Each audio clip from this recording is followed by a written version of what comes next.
शिवलिंग से ज्यादा महत्वपूर्ण प्रतिमा पृथ्वी पर कभी नहीं खोजी गई।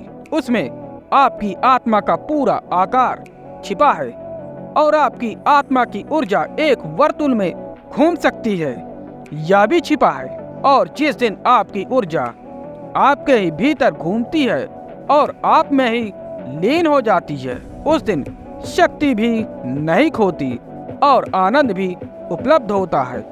और फिर जितनी ज्यादा शक्ति संग्रहित होती जाती है उतना ही आनंद बढ़ता जाता है।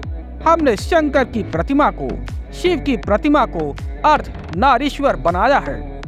शंकर की आदि प्रतिमा पुरुष की और आदि स्त्री की यह अनूठी घटना है।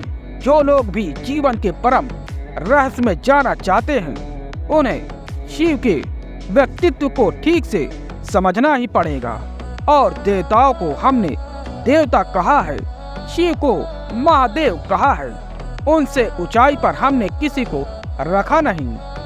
उसके कुछ कारण हैं। उनकी कल्पना में हमने सारा जीवन का सार और कुंजियां छिपा दी है।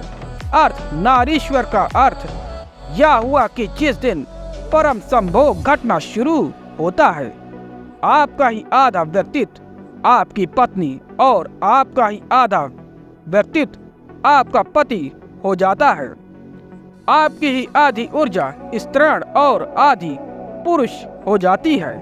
और इन दोनों के भीतर जो रस और जो लीनता पैदा होती है, फिर शक्ति का कहीं कोई विसर्जन नहीं होता।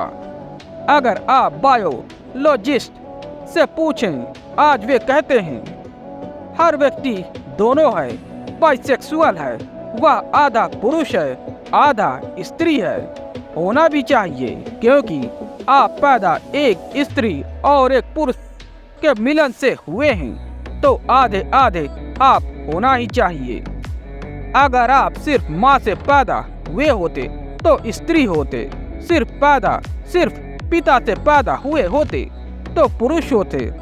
लेकिन आप में 50% आपके पिता और 50% आपकी माँ मौजूद है। आप ना तो पुरुष हो सकते हैं ना स्त्री हो सकते हैं। आप अर्धनारीश्वर हैं। बायोलॉजी ने तो अब खोजा है, लेकिन हमने अर्धनारीश्वर की प्रतिमा में आज से 50,000 साल पहले इस धारणा को स्थापित कर दिया।